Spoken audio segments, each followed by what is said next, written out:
Writing for movies has been a lucky experience for me because I've gotten to work with great musicians and great directors.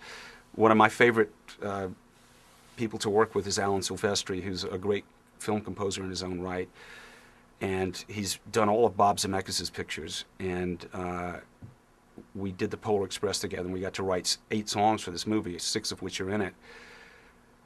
The best thing I can say is that when you want to write for pictures, if you've got a great director, then your job will be 100% easier. Directors who are confident and who have enough of a musical sense make your job easy. Directors who are not confident and who really don't know what they want can make your life miserable. Bob Zemeckis is an example of a confident, brilliant man who gives you feedback. If it's yes, it's yes. If it's no, it's no. It's not, I don't know what. Decisiveness on the part of the director is, like, to me, the number one great attribute that I'm looking for. Even if it's no, if I know it's no, then I go to, if it's not this, I'll try that. Collaborating on movies is an enormously different process just because there's so many other people involved. You have many other masters to serve, but ultimately you're serving the picture. And that's the first thing you learn. If you're really collaborating with the director, he is the person that you really need to understand their intent.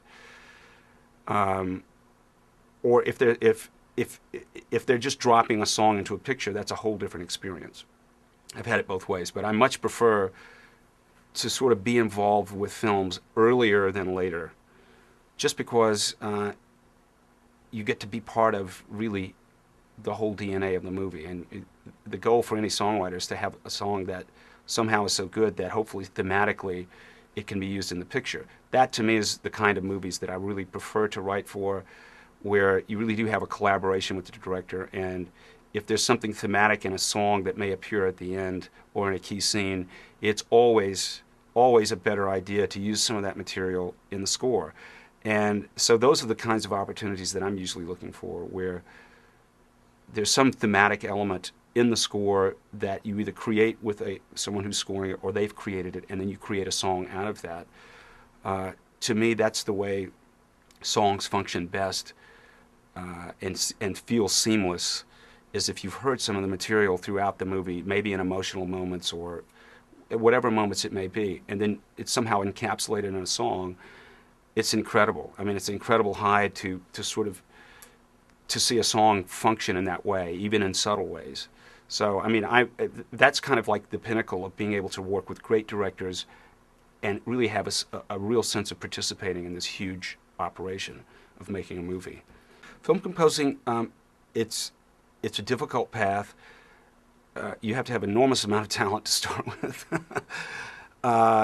And I recommend looking at movies where songs function in a brilliant way. I mean, you could take Casablanca as a perfect example of a song that functions in a movie as well as anything that's ever been written. As Time Goes By, which is not only played in the movie a couple of times, but it is kind of the fulcrum for flashbacks to Paris.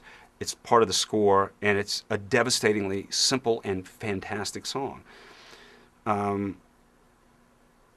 How do you get a gig like that in Hollywood? I think you got to move to Hollywood. That's the first step. You're not going to be writing for film sitting at home. At some point in your career, you can move back there. But if you really want to get in the film business, I would recommend highly moving to Hollywood. That's the first step, because no one's going to just call you up and say, I want you to write for the next Star Wars, or a song for the next Star Wars movie. It's not going to happen. You really have to involve yourself in a kind of serious way in pursuing that. And it's certainly possible. I think the first thing to do is make sure that you understand how to collaborate as a songwriter. There's some songwriters who can write brilliant songs, but they really have to grow out of their own imagination. When you're writing for film, you're not sublimating your own imagination, but you really are trying to buy into the vision that the movie is trying to communicate. And if you if you're not able to kind of modify your approach, that's probably not good for you. But if you like the idea of really the director being the driving force of what's happening and really trying to understand how this song is supposed to work, then it can be enormously satisfying collaboration.